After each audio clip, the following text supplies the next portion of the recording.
And finally, we have Philip Cantelon, president of History Associates, the country's largest historical consulting firm. Dr. Cantelon received his PhD in history from Indiana University and taught contemporary American history at Williams College for 9 years before shifting his energies to consulting work.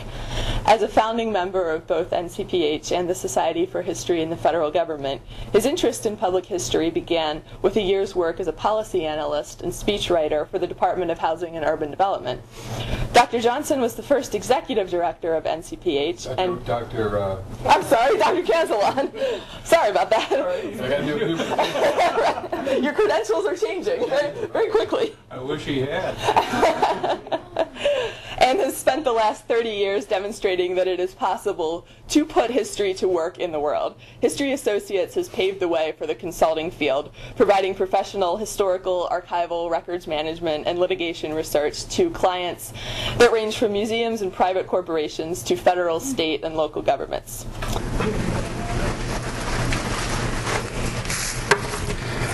There's a certain built-in disaster in following Wes.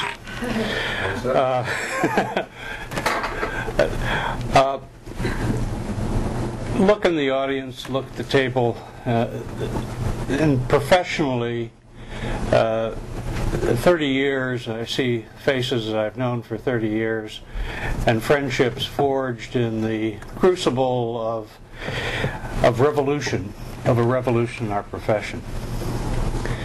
And like those friendships formed by Mao on the Long March. Wow. Well, you know. Well, not really, because there's an incredible loyalty and close friendship to those people. And I want to go back a little bit to 1979. We lived in interesting times. And the changes that took place in that year still reverberate, and I want to name a couple. It was the year of the taking of the hostages in Iran. It was the year we established formal diplomatic relations with China. The federal government loaned $1.5 billion to a company named Chrysler. The Soviet Union invaded Afghanistan. President Carter proposed a new federal holiday, Martin Luther King Day.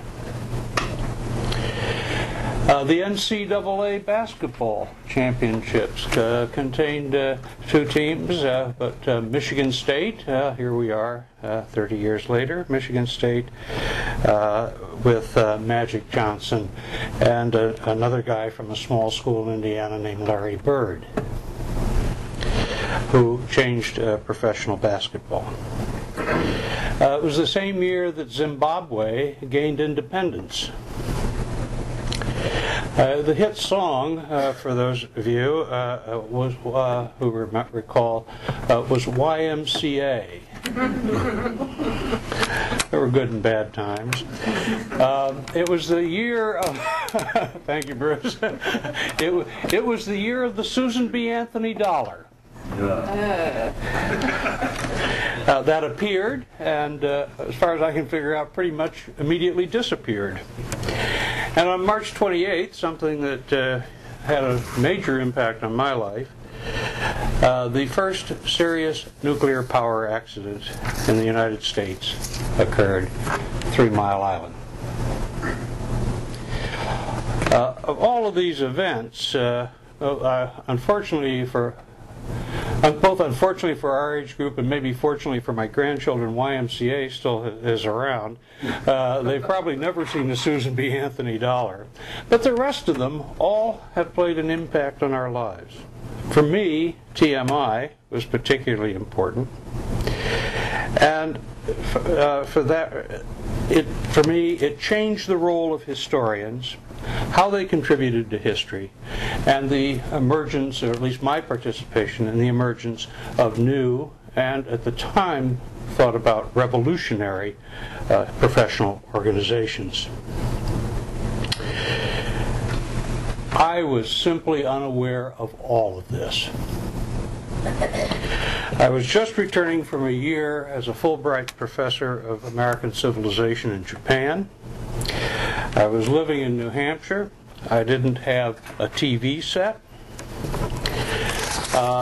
And when I returned in the winter, late February, early March of 1979, all of this escaped me.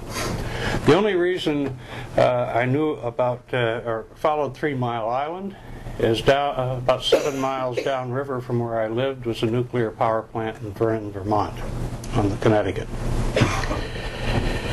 And as a member of the volunteer fire department there, we were the group charged with the evacuation plans for that should something occur. All of this, what was going on in history, escaped me.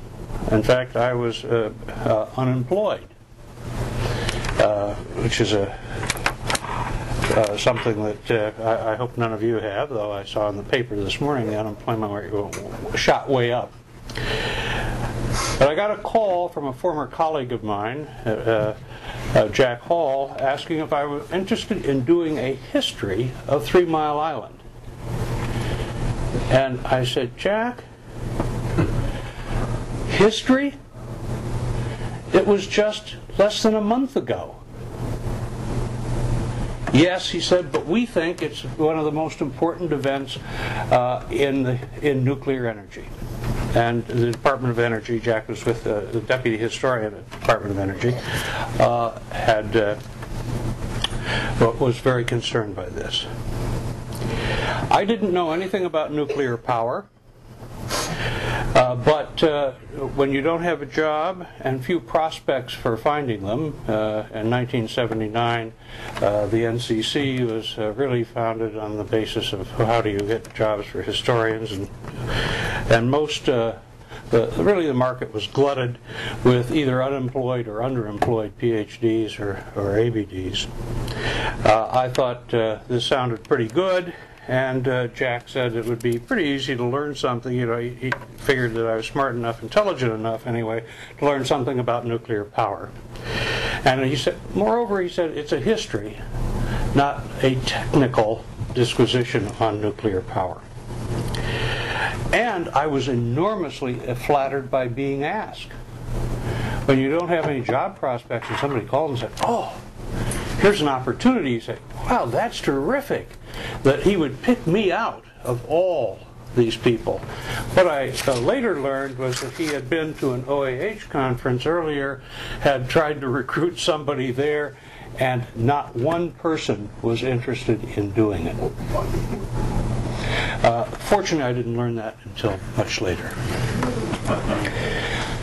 I came to Washington in May of 1979, and what I found was a profession in ferment. Had been unaware of anything going on. I'd never heard of public history, knew few government historians, except for a correspondence that I dug out recently with Dick Hewlett in 1977 through with the National Coordinating Committee. I had been on an IPA, which Intergovernmental Personnel Act, which was an exchange between universities, colleges and universities and the federal government, and I had gone to work in the policy office at HUD and then written speeches for the secretary. That was my experience outside the academy, and that was an interesting avenue for people to explore. But I knew nothing about public history, knew nothing about the business of history. What I soon learned was, like the reactor at TMI, that the younger elements of the historical profession, those professionals on the fringe, to use a term, an academic term, had reached a critical mass.